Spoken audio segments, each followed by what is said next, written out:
সুপ্রভাত। একটা নতুন দিনের আলোয় আপনাকে স্বাগত জানাই। আজকের এই শান্ত সকালে আসুন আমরা কয়েক মুহূর্তের জন্য থমকে দাঁড়াই। দিনটা শুরু করার আগে আসুন আমরা আমাদের হৃদয়কে ঈশ্বরের পবিত্র উপস্থিতিতে নিয়ে যাই। আজ আমরা ধ্যান করব, আমরা প্রার্থনা করব আমাদের চিরপরিচিত ও অত্যন্ত শক্তিশালী একটা পদ নিয়ে, যা আমাদের পুরো দিনের গতিপথ বদলে দেবে। গীতসংহিতা 143 সংখ্যার 8 পদে বলা হয়েছে, প্রাতে আমাকে তোমার দয়ার বচন শোনাও, কেননা তোমাতে আমি নির্ভর করিতেছি। আমার গন্তব্য পথ আমাকে জানাও, কেননা আমি তোমার দিকে নিজ প্রাণ উত্তোলন করি। আসুন এই সুন্দর পদের গভীরে লুকিয়ে থাকা আত্মিক সত্যগুলো আমরা আজ উপলব্ধি করি এবং একটা প্রার্থনার মাধ্যমে আজকের দিনটা ঈশ্বরের হাতে সঁপে দিই। প্রিয় বন্ধু, এই একটা মাত্র পদের মধ্যে ভোরের প্রার্থনা আর আমাদের দৈনন্দিন জীবনের এক গভীর দর্শন লুকিয়ে আছে।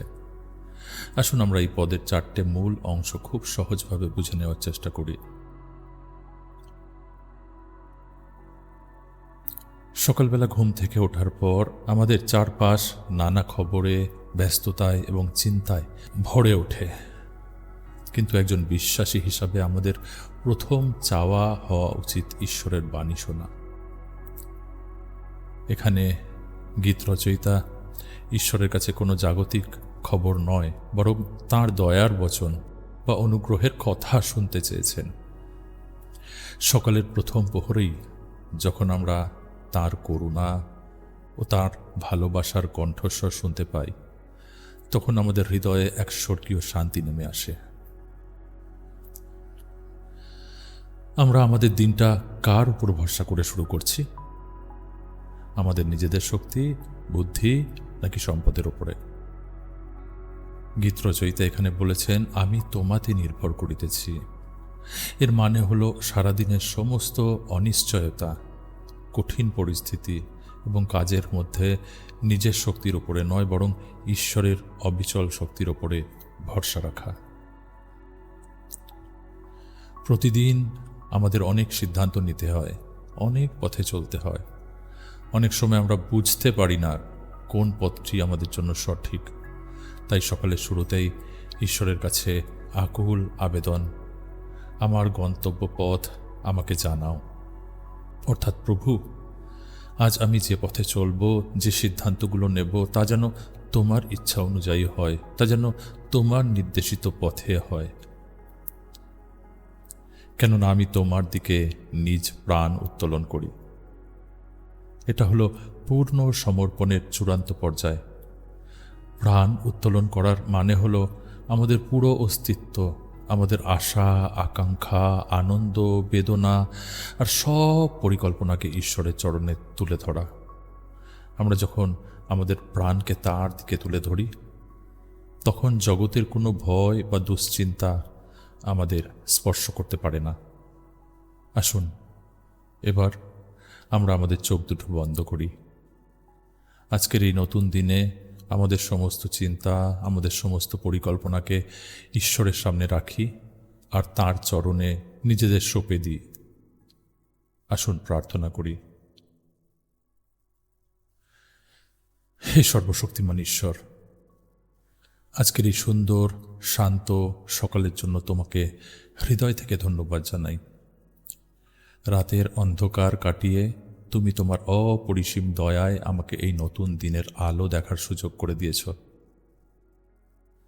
স্বর্গস্থ পিতা, আজকের এই নতুন সকালে আমি সবার আগে তোমার সেই মধুর দয়ার বচন শুনতে চাই। এই জগতের কোলাহল, ব্যস্ততা আর দুশ্চিন্তার মধ্যে আমার কানে যেন সবার আগে তোমার অনুগ্রহের বাণী প্রতিধ্বনিত হয়। আমি জানতে চাই যে তুমি আমাকে ভালোবাসো আর তুমি আমার পাশে আছো। তোমার এই দয়ার কথাই আজ সারা দিন আমার হৃদয়ের শক্তি হোক। হে প্রভু, আজকের দিনে আমার সামনে কি অপেক্ষা করছে আমি জানি না। আমার চলার পথে কি বাধা আসবে, কি কঠিন সিদ্ধান্ত নিতে হবে, সেই সকলও আমার অজানা। কিন্তু প্রভু, আমি আমার নিজের জ্ঞান বা শক্তির ওপর ভরসা করতে চাই না, কারণ তোমাতেই আমি নির্ভর করিতেছি। আমার সমস্ত বিশ্বাস, আমার সমস্ত আশা আজ আমি তোমার উপরে রাখলাম। তুমি আমার হাত ধরো। হে আমার প্রভু, আমার গন্তব্য পথ আমাকে দেখাও।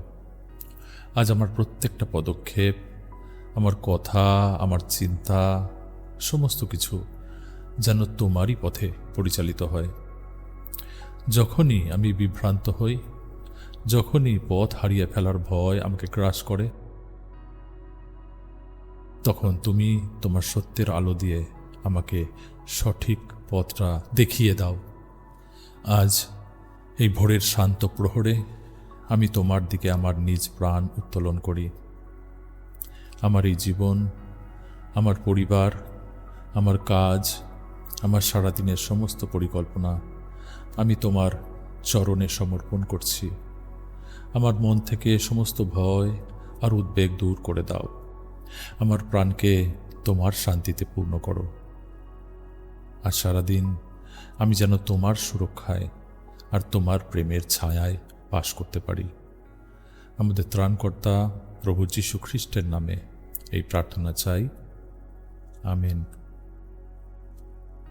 প্রিয় বন্ধু, আজকের এই নতুন দিনে গীতসংগীতার 143 সংখ্যার 8 পদ, এই ঐশ্বরিক শক্তি আপনার সঙ্গী হোক। সারাদিন যখনই কোনো কঠিন পরিস্থিতি আসবে, মনে মনে উচ্চারণ করবেন, আমি তোমার দিকে নিজ প্রাণ উত্তোলন করি। ঈশ্বর আপনার সঙ্গে আছেন এবং তিনি আপনাকে পথ দেখাবেন। আপনার আজকের দিনটা ঈশ্বরের শান্তিতে এবং আশীর্বাদে কাটুক। আর যদি এই ছোট প্রার্থনাটা আপনার ভালো লেগে থাকে, তবে ভিডিওটি দয়া করে লাইক করুন, প্রিয়জনদের সঙ্গে শেয়ার করুন এবং আমার চ্যানেলটিকে সাবস্ক্রাইব করে আমার পাশে থাকুন। কাল সকালে আবার দেখা হবে। ভালো থাকুন, সুস্থ থাকুন, খ্রিস্টে থাকুন। ঈশ্বর আপনার মঙ্গল করুন। জয় যিশু।